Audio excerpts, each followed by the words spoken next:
हाँ, इसका सॉल्यूशन, अरे इसका लिमिट बताना है।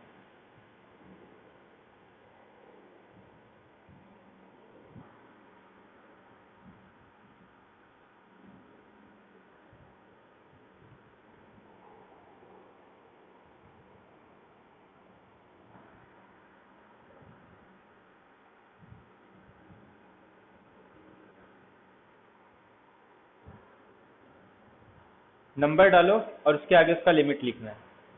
टोटल 11 क्वेश्चन है, ठीक है। फटाफट एक एक का।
लिमिट बताना है, लिमिट।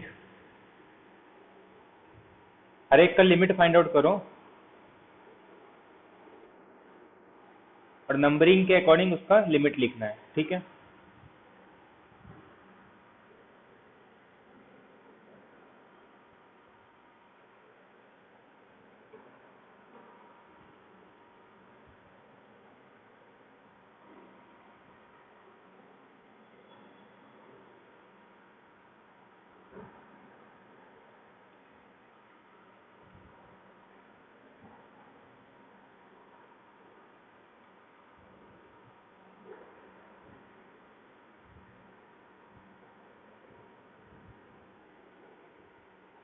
इस पे तो कोई कंडीशन तो भी चलेगा ना।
वो अपने अकॉर्डिंग लगा सकते हैं ना, जैसे ये।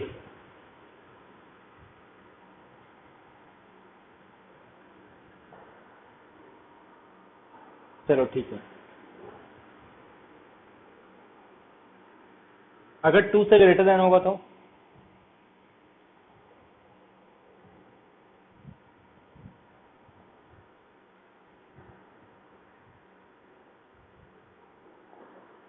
अगर x लेस देन 2 है तो कन्वर्जेंट होगा।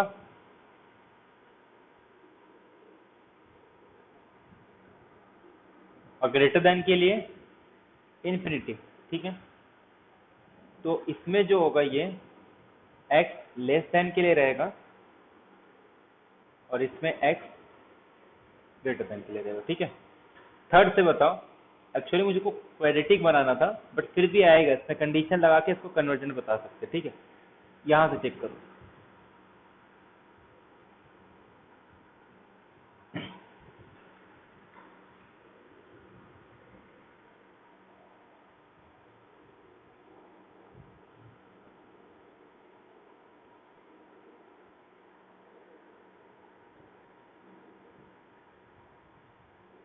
फिर ये दोनों तो सेम ही हो गया ना, फिर इसको तो कुछ मतलब नहीं।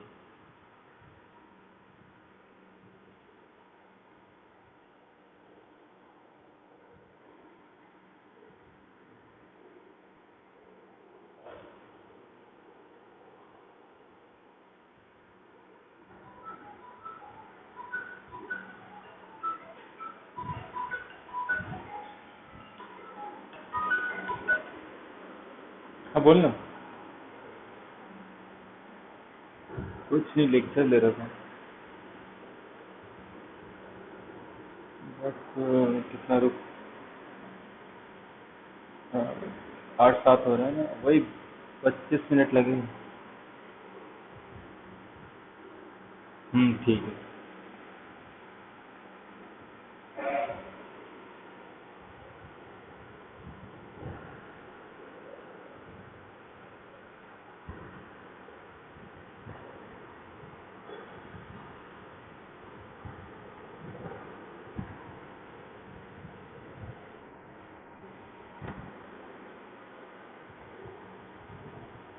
हेलो।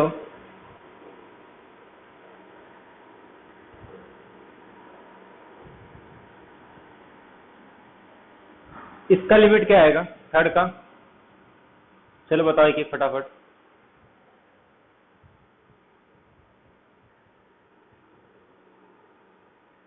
थर्ड का लिमिट।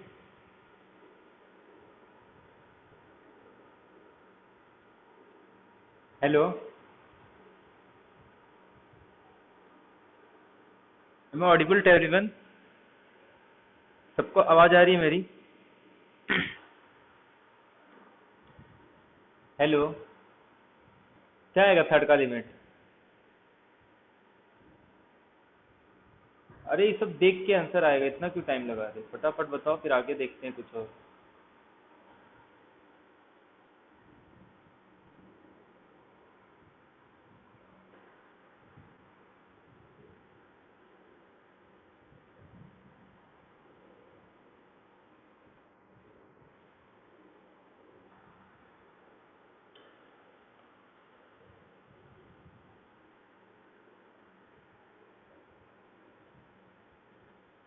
टू एक, अरे नहीं आएगा इसमें रेट पे, या तो जीरो या तो इन्फिनिटी, सबका या तो जीरो या तो इन्फिनिटी, ठीक है। ये कन्वर्जेंट है जीरो, ये भी कन्वर्जेंट है जीरो, ये डाइवर्जेंट होगा, ये भी डाइवर्जेंट है, ये कन्वर्जेंट है। अच्छा ये log x को ना, यहाँ पे ये log x दिया उसको n कर,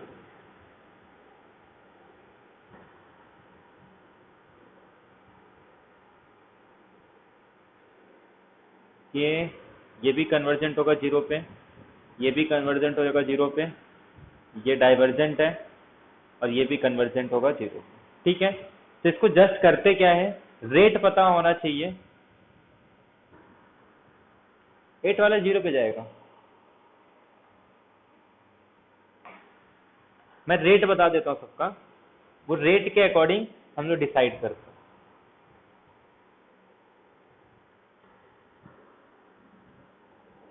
सबसे कम रेट होता है log x का, ये ग्राफ होती है log x का। उससे ज्यादा रेट होता है रूट एक्स का, रूट एक्स का ग्राफ थोड़ा ऐसे होता है, ठीक है। हर log x को कुछ टर्म्स के बाद रूट एक्स से कम कर सकते हैं। इसके बाद होता है यहाँ पे रूट किसी भी पॉलिनोमियल का, जैसे मैं अगर फॉर एग्जांपल एक्स स्क्वायर ले लूँ एक्स क्यूब, तो इन जनरल इसको ऐसे लिख देते हैं, linear x square x raise to n, फिर उसके बाद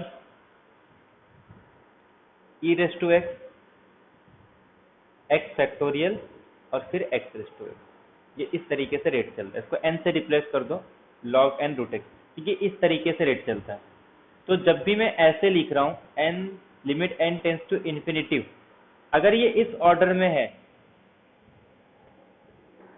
मतलब जैसे root x upon log x, limit सिर्फ पॉलिनोमियल को थोड़ा अलग लेंगे, बाकी सबका इसी तरीके से लेते हैं। Suppose for example e raise to x upon x is to n, या फिर limit n tends to e raise to x factorial upon x e raise to x, तो इसका आंसर हमेशा ये डाइवर्जेंट होता है, या हमेशा इन्फिनेटिव आएगा। लेकिन अगर मैं इस ऑर्डर में लूँ, जैसे अगर फॉर एग्जांपल मैं एक्स अपॉन एक्स स्क्वायर में लूँ, या फिर मैं x factorial e raise to x upon x factorial लूँ, तो ये हमेशा जीरो पे कन्वर्ट करता है।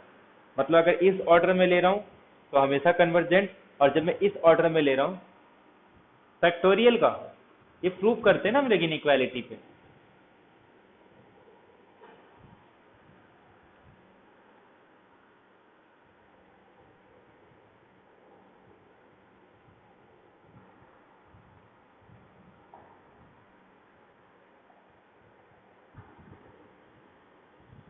किसका ज्यादा होगा इसमें? अरे ये बहुत काम का है, ये इनइक्वालिटीज के लिए बता रहा हूँ, आगे यूज करके ना इसको हम लोग बाउंडेड चेक करेंगे।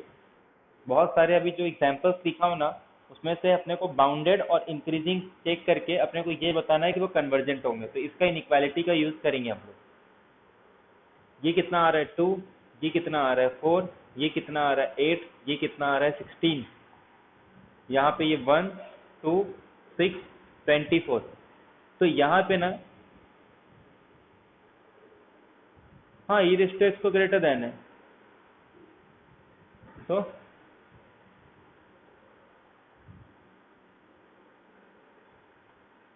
नहीं, कौन बोला? अरे ऐसा नहीं होता है, तो कुछ भी मत बोलो।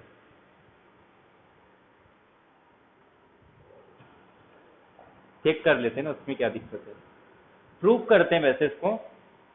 इसका अच्छा खासा प्रूफ है, अगर देखोगे ना मिल जाएगा। मतलब अगर इसको प्रूव करना ना, प्रूव कर सकते हैं, थोड़ा कैलकुलेशन पार्ट है बट हो जाता है। या फिर डायरेक्ट भी देख सकते हैं, देखो ई है, ई का square, e cube, e raise to 4, e raise to 5, 1 का फैक्टोरियल, 2 का फैक्टोरियल, 3 का फैक्टोरियल, 4 का फैक्टोरियल, 5 का फैक्टोरियल, ये कितना आएगा? तो एक काम करो, ई छोड़ दो, मैं 3 ले लेता हूँ। 3 के रिस्पेक्ट में देखो इसको, 3 9 27, और क्या आएगा 3 raise to 4 81, 3 raise to 5 243, 3 raise to 6 729, और ये कितना आ जाएगा 2187। अब फैक्टोरियल ले लो,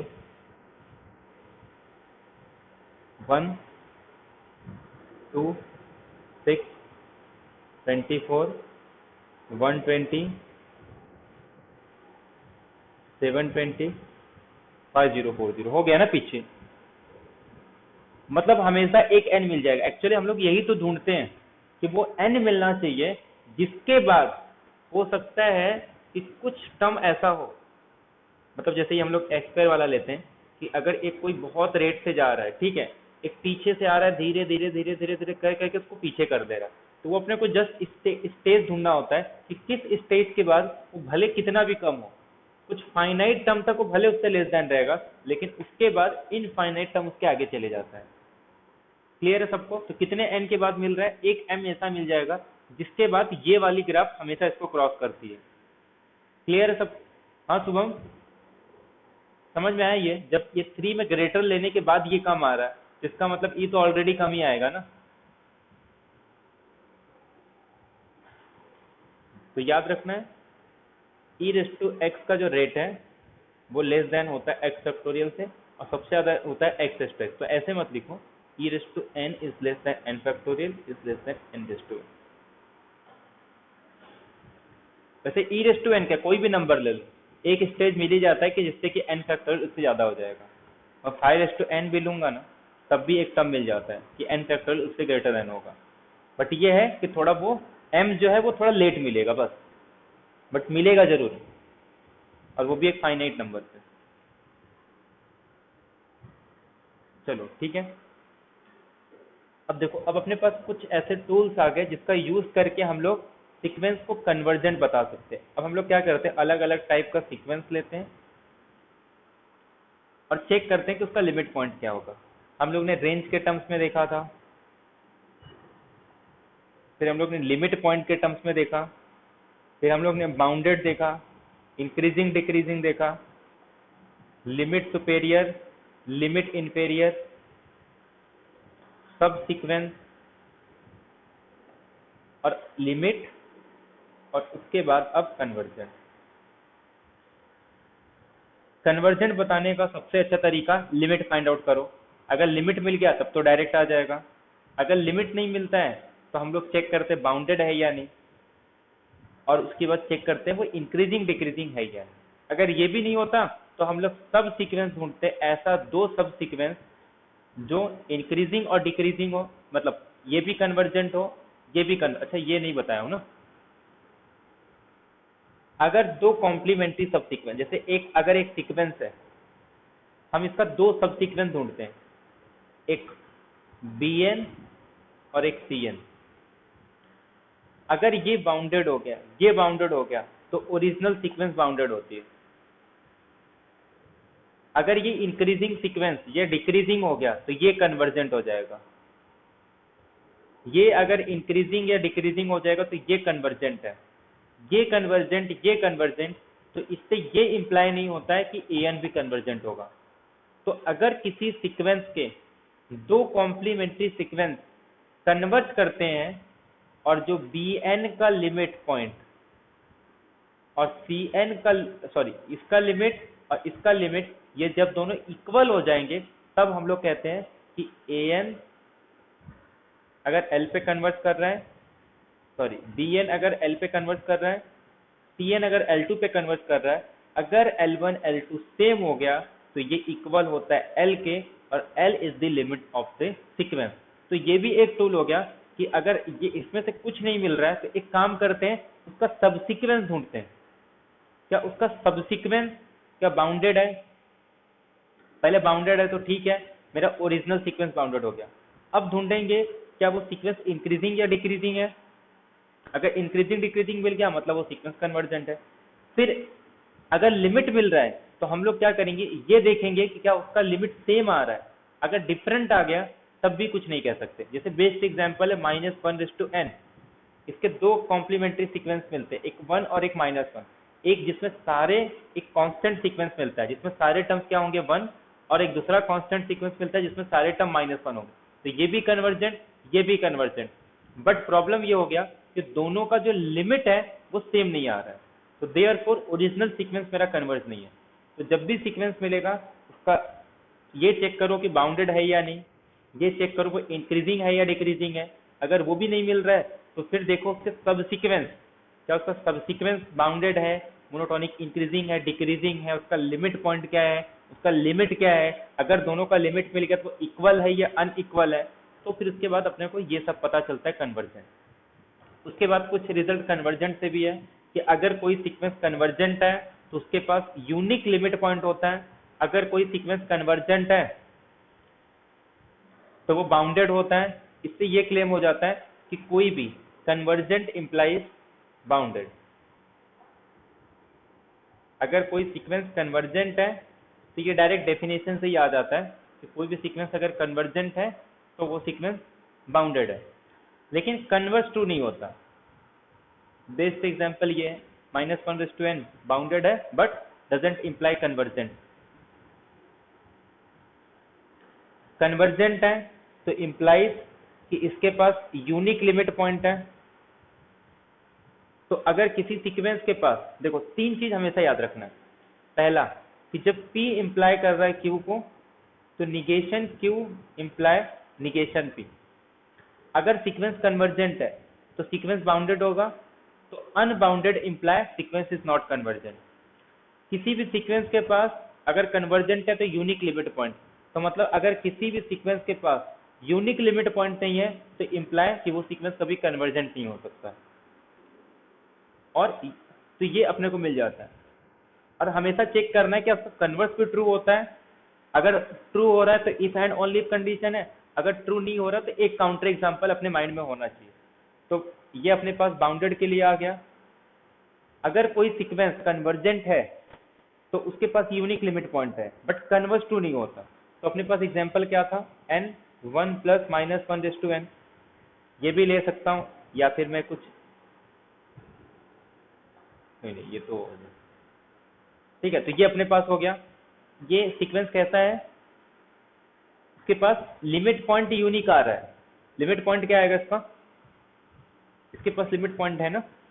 जब मैं 1 पुट करता हूँ 0 2 0 4 0, और याद रखना है सबसे बेस्ट मेथड होता है इसका, हमेशा प्लॉट करो। इससे क्लियर हो जाता है कि सीक्वेंस का लिमिट पॉइंट क्या है, सीक्वेंस इंक्रीजिंग है कि डिक्रीजिंग है, सब पता चल जाता है। सबसे पहले इसको प्लॉट करके देखो रियल नंबर पे। तो ये इसके पास यूनिक लिमिट पॉइंट है बट डजेंट इम्प्लाई कि सीक्वेंस कन्वर्जेंट होगा। तो जिसका अगर कन्वर्ज टू नहीं है तो अपने पास काउंटर एग्जांपल होना चाहिए।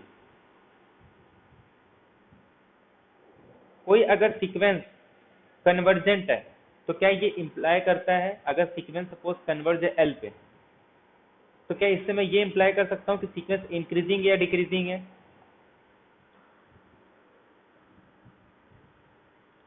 अगर है तो ठीक है, अगर नहीं है तो इसका मतलब क्या होगा, अपने पास एक काउंटर एग्जांपल होना चाहिए।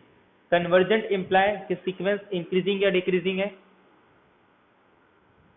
अगर नहीं तो काउंटर एग्जांपल होना चाहिए कि सीक्वेंस कन्वर्जेंट तो है बट वो सीक्वेंस ना तो इंक्रीजिंग है ना ही डिक्रीजिंग है कोई ऐसा एग्जांपल कि जिसमें सीक्वेंस कन्वर्जेंट है बट वो सीक्वेंस ना ही इंक्रीजिंग है ना ही डिक्रीजिंग है अपने पास? यस या नो में दो।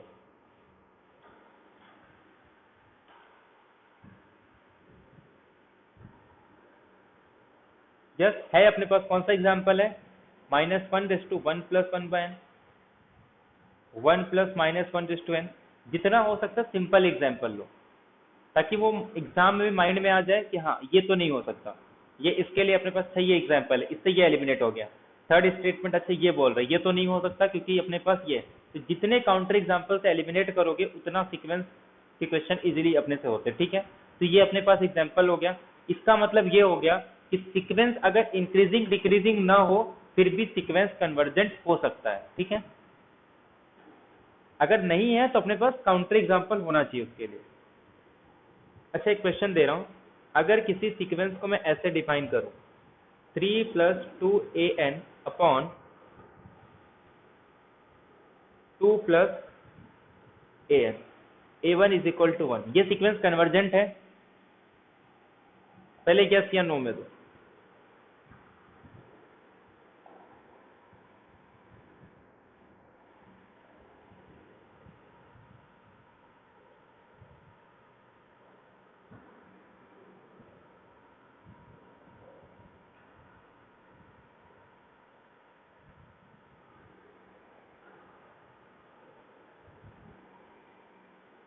पहला तो ये यस या नो कन्वर्जेंट है या नहीं।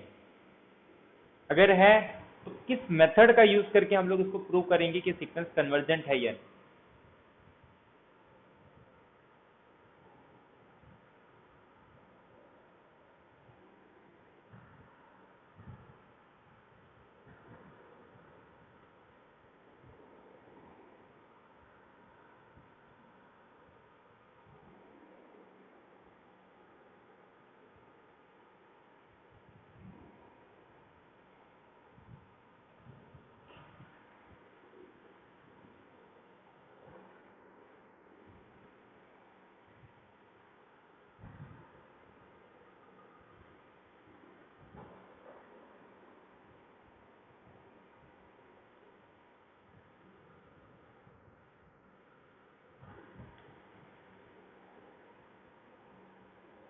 कन्वर्जेंट है ये, यस या नो में दो।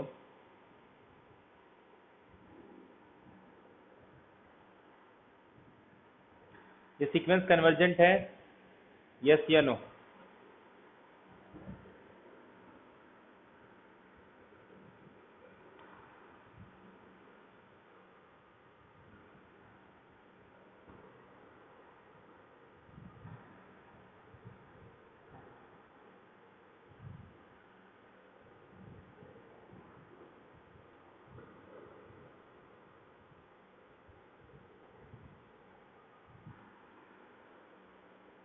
है। तो सबसे पहले देखो, जब भी ऐसा कुछ मिलता है सबसे पहले इसको प्लॉट करके देखो कि ये बन क्या रहा है। बोल रहा है A1 की वैल्यू 1 है, तो पहला पॉइंट कहीं यहाँ आ जाएगा 1, ये सपोज 0 है, ये पहला पॉइंट, ताकि इससे कुछ तो आइडिया लगेगा ना कि सीक्वेंस का बिहेवियर कैसा है। तो जैसे मैं यहाँ पे 1 पुट कर रहा हूँ, इसे एग्जाम में नहीं करते, इसे अभी करना रहता है। तो ये आ जाएगा अपने पास 3 प्लस 2 इंटू A1, A1 मतलब 1, 2 प्लस 1, तो ये आ जाएगा अपने पास 5/3, 5/3 मतलब कितना आ जाएगा ये 1.66, मतलब इससे तो बढ़ गया। A3 3 plus 2 into 5/3 upon 2 plus 5/3। इसको अगर मैं सॉल्व करूंगा तो ये 3 3 ज़ा 9, तो ये 19/3 इंटू ये 3 2 ज़ा 6 प्लस 5 11, 3 से कैंसल, 19/11। तो 19/11 को अगर मैं सॉल्व कर रहा हूँ तो ये आंसर कितना आ जाएगा 1.8, मतलब 7, फिर 30, फिर 2, फिर इसके बाद 22 8, फिर 7, तो ऐसे बढ़ते जाएगा। ठीक है, तो ये कितना आ गया, पहले 1.6 मतलब बढ़ रहा है। तो ऐसे ही मैं A4 निकाल सकता हूँ। तो मतलब इससे एक कुछ आइडिया लग गया कि 7 2 है। तो एक काम करता हूँ, मैं A4 और निकाल रहा हूँ, और वैसे ना ये तुरंत पता भी चल जाता है। अगर मैं एक बार सीक्वेंस को अंडरस्टैंडिंग होने लगा ना, तो वो अपने आप क्लियर हो जाता है कि ये किस टाइप का सीक्वेंस है। कहीं ना कहीं मुझे एक इससे ये समझ में आ रहा है कि ये जो सीक्वेंस है ना, ये रैशनल है, बट धीरे धीरे ये ऐसे पॉइंट पे कन्वर्ज हो रहा है जो हो सकता है कुछ और हो। अब अगर मैं इसको यहाँ पे थोड़ा पुट कर देता हूँ, जिसमें दिखा रहा हूँ कि हम लोग कैसे समझते हैं कि सीक्वेंस कन्वर्जेंट है या नहीं। 19/3 अपॉन 2 प्लस 19/3, अगर मैं इसको सॉल्व करूँ तो ये कितना आ जाएगा मेरे पास, 3 3 ज़ा 9, 38 प्लस 9 47/3 इंटू ये 5 24, 3 से 3 ये कैंसिल ही हो जाएगा, 47/24। कुछ गड़बड़ हुआ फिर से क्या? अच्छा अच्छा, ये 19/11 था। तो ये कितना आ जाएगा 33 प्लस 8 71, तो ये यहाँ से 11 कैंसिल हो जाएगा, और ये 22 और 19, 22 और 19 41। ठीक है, तो ये 71/41 आ रहा है। अब इसको अगर सॉल्व करोगे ना तो ये थोड़ा और आइडिया क्लियर हो जाएगा कि 71 को जब 41 से डिवाइड करूंगा तो ये 1 पॉइंट, फिर 10, 41 कितना आ जाएगा ये 300, और 41 को 3 से करेंगे मतलब फिर से 7 आ रहा है, तो ये कितना आ जाएगा 270, तो मतलब 7, यानी कि 13 बचेगा। फिर अगर मैं 30 करूं तो ये मेरे पास आ रहा है कुछ 3, फिर यहाँ पे 7 बचेगा, तो 70 करूंगा तो 1, मतलब ये कुछ इस तरीके से आ रहा है। अब एक थोड़ा ध्यान दो, A1 मेरे पास 1 था, A2 मेरे पास 1.666, A3 मेरे पास आ रहा है 1.7272, A4 आ रहा है मेरे पास 1.731। जब भी ये इस टाइप के नंबर आते हैं थोड़ा ध्यान दो, इसका डिफरेंस जो है ना वो धीरे धीरे कम होते जा रहा है। और अपने को एक नंबर पता है √3, उसकी कुछ फिक्स वैल्यू अपने को पता है। जब भी ऐसा कुछ आ जाए, कहीं पे कुछ ऐसा मिल रहा है कि 1.35 है, बढ़ के कुछ 1.14 आ रहा है, फिर 1.4 ऐसे, तो समझ जाओ ये √2 के पास जा रहा है। जब भी कुछ ऐसे पॉइंट आते हैं ना, अगर नहीं प्रूव करने आ रहा है तो समझ जाओ ये कहीं नहीं जाएगा, ये सीधे जाके √3 पे। ऐसा नहीं हर बार होगा, बट ये क्लियर समझ में आ जाता है। बट ऐसा नहीं कि सब निकालते जाओगे, एक मतलब माइंड में समझ है कि सीक्वेंस कुछ इस तरीके से है कि भले ये सीक्वेंस के सारे टर्म रैशनल है, बट ये जहां जा रहा है ना, ये एक ऐसा नंबर हो सकता है कि √3 हो। और आगे अगर इसको चेक करोगे ना, पता चलेगा डिफरेंस धीरे धीरे और कम हो रहा है। इन दोनों का जब डिफरेंस निकालोगे ना, और एक्चुअल में जब सीक्वेंस का लिमिट नहीं ढूंढते ना, तो हम लोग यही चीज देखते हैं कि क्या कुछ ऐसा टर्म है जिसके बाद, कुछ फाइनाइट टर्म के बाद हर दो सीक्वेंस के बीच का डिफरेंस इतना कम हो जाएगा। इसी को बोलते हैं कॉची सीक्वेंस। जब लोग आगे चले कॉची सीक्वेंस पढ़ेंगे तो उसका डेफिनेशन यही है कि एक टर्म तो ऐसा मिलेगा कि जिसके बाद किसी भी दो टर्म को उठाएंगे ना, उसके बीच का डिफरेंस चाहे जितना छोटा कर सकते हैं। मुझे कोई भी एप्सिलॉन दो, मैं एक ऐसा m ढूंढ के लेके आऊंगा सच दैट कि उसके दो टर्म के बीच का डिफरेंस उस एप्सिलॉन से छोटा हो जाएगा। तो जैसे ये देखो, ये इतना कम है ना, जैसे जैसे आगे जाओगे ये डिफरेंस और कम होगा। इससे क्या पता चल रहा है कि जो हर दो टर्म के बीच का डिफरेंस है, दो तरीके से कॉची करते हैं, या तो हर दो टर्म का डिफरेंस निकालो, या तो उस m के बाद इसके बाद के जितने भी रहेंगे इसके साथ भी निकाल दो, तो वो डिफरेंस चाहे जितना हम लोग छोटा कर सकते हैं। क्लियर है सबको? तो ये इससे दो कॉन्सेप्ट क्लियर होता है। एक तो लिमिट का, अगर सपोज लिमिट नहीं भी पता चल रहा है ना, तो जस्ट इससे ये तो आइडिया लग जाता है ना कि कहीं ना कहीं इसके हर दो टर्म के बीच का जो डिफरेंस है ना वो धीरे धीरे कम हो रहा है। ये कहीं ना कहीं जाके कन्वर्ट करेगा, कहाँ कन्वर्ट करेगा पता नहीं, क्योंकि ये रैशनल सीक्वेंस है और जिस पॉइंट पे कन्वर्ट कर रहा है वो इरेशनल है। ये अलग टास्क है कि कैसे फाइंड आउट करेंगे कि इसका लिमिट क्या होगा, बट ये तो क्लियर हो जाता है कि ये सीक्वेंस कैसा है, कन्वर्जेंट है। अब अगर कन्वर्जेंट है तो डायरेक्टली तो हम लोग बोल नहीं सकते कि मुझे ऐसा लग रहा है कि ये इसके पास जा रहा है, बोलते हैं ना, फीलिंग तो आ गई कि ये इसके पास जा रहा है। अब कोई टूल्स चाहिए, तो टूल्स क्या है अपने पास?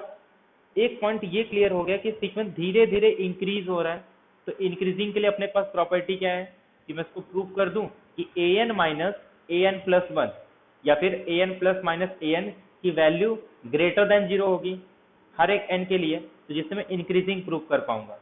एक बार इंक्रीजिंग सीक्वेंस को मैं ये प्रूव कर दूं कि ये अपर बाउंड है, तो इसका मतलब सीक्वेंस कन्वर्ज हो जाएगा।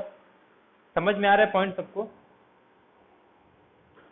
देखो, ये इससे मुझे जस्ट ये पता चल गया कि मुझे ऐसा फील हो रहा है कि ये सीक्वेंस कन्वर्ज कर रहा है, बट हो सकता है कि जो मैं ऐसा सोच रहा हूँ कि जितना चाहे उतना छोटा कर सकता हूँ, हो सकता है ये कुछ ऐसा वाला काम कर रहा हो कि ऐसा लग तो रहा है कि ये धीरे धीरे कम हो रहा है, बट ये उतना भी कम नहीं हो रहा है। वो कम कम को जब मैं ऐड करूंगा ना, तो वो कम कम बन के इतने बन जाते हैं कि जितना बोलो मैं उतना बड़ा इसको कर दूं।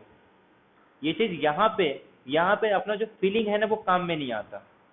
तो हम लोग क्या चेक करते हैं, ये लग तो रहा है कि इंक्रीजिंग हो रहा है, मैं खाली इसको अपर बाउंड प्रूव कर दूं तो सीक्वेंस कन्वर्जेंट हो जाता है। बट प्रॉब्लम यही हो जाती है कि इसको हम लोग बाउंडेड नहीं प्रूव कर पाते। अगर इसमें भी हो सकता है मे बी ऐसा हो कि फील तो हो रहा है कन्वर्ट कर रहा है, बट इसके जैसा हो सकता है कि सिर्फ फील हो रहा है बट रियलिटी में वैसा ना हो। तो फिर हम लोग क्या करते हैं, यहाँ पे काम आता है कि इसको जस्ट अपर बाउंड चेक करना है। एक तो इंक्रीजिंग चेक कर लो और एक इसका अपर बाउंड चेक कर लो, क्योंकि इंक्रीजिंग के लिए लोअर बाउंड का तो वैसे भी कुछ मतलब नहीं है, जस्ट किसको चेक करते अपर बाउंड। लोअर बाउंड निकालना है तो लोअर बाउंड क्या होगा, 3+2 2+1, तो ये आ जाएगा 5/3 1.67, और वैसे ऑलरेडी A1 गिवन ही है तो वो A1 ही मेरा लोअर बाउंड। क्लियर आ रहा, सबको समझ में आ रहा है यहाँ तक? हेलो,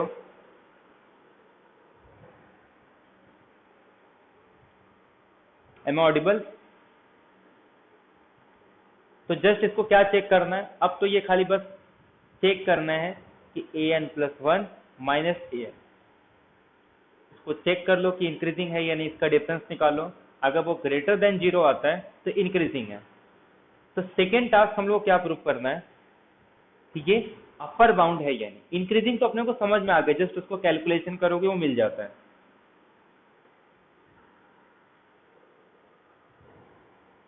an+1 अपने पास क्या गिवन है, 3+2 टाइम्स A1/2+A1। ये किससे, देखो अपर बाउंड मतलब एक भी वैल्यू मिल जाए ना कि जिससे ये छोटा है, मैं इसको किससे छोटा बता सकता हूँ। देखो √3 तो नहीं बता सकते, √3 तो मुझे ऐसा लग रहा है कि √3 के पास जा रहा है, बट हो सकता है वो छोटा छोटा वैल्यू करके वो 3 तक पहुंच जाए, या हो सकता है 4 वैल्यू तक पहुंच जाए। बट अगर मैं इसको एक बार अपर बाउंड बता दूं ना, तो इसका मतलब ये उसके आगे तो नहीं जा सकता। एक बार इंक्रीजिंग सीक्वेंस क्या हो गया, बाउंडेड अबो हो गया, तो डायरेक्टली हम लोग उसको क्या बोलते हैं, वो कन्वर्जेंट होगा। ये किससे बाउंडेड है, इसको मैं कैसे प्रूव कर सकता हूँ?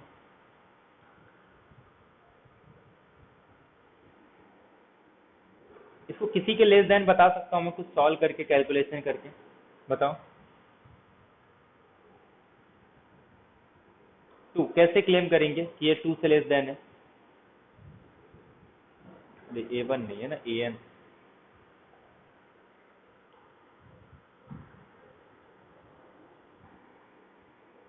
डिवीजन करने आता है सबको? डिवाइड कर दो, 3 + 2n है, उसको डिवाइड करो 2 + an से।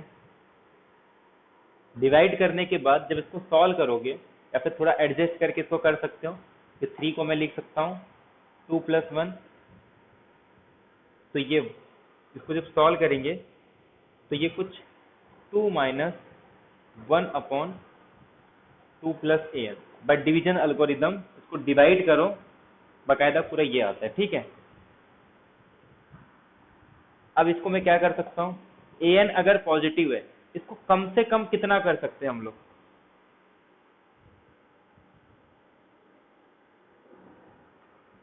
ये पॉजिटिव नंबर है, a1 पॉजिटिव था, ये पॉजिटिव, टोटल नंबर पॉजिटिव, तो ये एक पॉजिटिव नंबर है, ये भी एक पॉजिटिव है, ये भी एक पॉजिटिव है। तो माइनस में ये पूरे वैल्यू को, ये जितना मैक्सिमम होगा, ये पूरा वैल्यू जितना मैक्सिमम होगा उतनी वैल्यू कम होगी, ठीक है। और ये वैल्यू जितना ही ग्रेटर देन होगा उतनी वैल्यू क्या आएगी, नेगेटिव में इसको मैं जितना ही कम करूंगा उतनी वैल्यू क्या आएगी मेरी, इंक्रीज होगी। मतलब अगर ये पूरा वैल्यू कम, तो ये टोटल वैल्यू इंक्रीज। अगर ये पूरे वैल्यू जितना बढ़ेगा उतना ये कम हो जाएगा, ठीक है। तो मुझे क्या बताना है, इसको किसी से लेस देन बताना है। ये किससे लेस देन हो सकता है?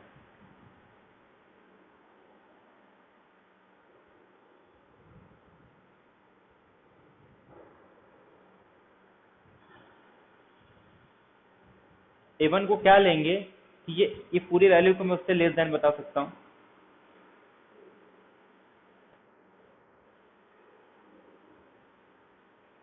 ये पूरा मैक्सिमम कब होगा, ये पूरे वैल्यू मैक्सिमम कब होगी, ज्यादा से ज्यादा कितना हो सकता है, ये जितना से जितना कम होगा। ये कम से कम कितना होगा, जब ये सबसे ज्यादा होगा। अगर ये इसको ज्यादा मैं कितना कर सकता हूँ, an को मैक्सिमम कितना कर सकता हूँ, इन्फिनेटिव 1/∞0। तो ये ज्यादा से ज्यादा कितना हो सकता है, 2। समझ में आ रहा है सबको? ये पूरी वैल्यू सबसे मैक्सिमम कब होगा, जब ये जितना ही कम होगा, ये उतना ही कम होगा जितना ये ज्यादा होगा। और ये सबसे ज्यादा कितना बना सकता हूँ, किसी भी पॉजिटिव नंबर को अगर सबसे मैक्सिमम करना है तो उसको इन्फिनेटिव कर दो, तो ये इन्फिनेटिव, तो ये 0, तो ये मैक्सिमम से मैक्सिमम 2 जा सकता है, इससे ज्यादा कभी नहीं जा सकता। ये क्लियर है सबको? तो इससे ये क्लियर हो गया, बट इसको थोड़ा कैलकुलेशन पार्ट करना था, तो इसीलिए बोलते हैं कि ये जो टास्क है ये इतना इजी नहीं होता कि हम लोग हर बार इसको कैलकुलेशन करके निकाल सके। बट ये अगर फील हो जाता है तो फिर हम लोग कैलकुलेशन करके इसको कर सकते हैं। बट इसके लिए कुछ इनइक्वालिटीज पता होनी चाहिए, और कुछ बेसिक प्रॉपर्टी अगर पता है तो ये सब हो जाता है। इसीलिए ऐसा कोई एग्जाम में नहीं करते हैं, ये सब अपने को पहले से ही पता होना चाहिए कि ये टाइप का सीक्वेंस है, हाँ तो ये कन्वर्जेंट होगा। तो ये सबको याद करके जाओ कि हाँ ये टाइप का सीक्वेंस अगर एग्जाम में दिखता है तो वो देखते ही पता होना चाहिए कि ये इसके पास कौन कौन सी प्रॉपर्टी है। तो ये टाइप का ऐसा ही नहीं है, ऐसे बहुत सारी ये टाइप के सीक्वेंस में लिखा के दिया हूँ, तो उसमें से चेक करो कि किसको मैं प्रूव कर सकता हूँ कि ये कन्वर्जेंट है कि नहीं, ये इंक्रीजिंग है कि डिक्रीजिंग है, क्योंकि एग्जाम में ऐसे ही क्वेश्चन आते हैं।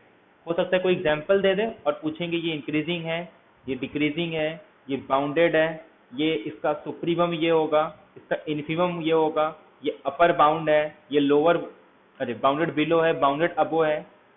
लिमिट नहीं पूछेगा सर, कभी नहीं पूछेगा इसका लिमिट क्या होगा। लिमिट बात के टास्क है, लिमिट तो तब होगा जब ये अपने को ये पता हो कि ये कन्वर्जेंट हो। क्लियर है सबको ये?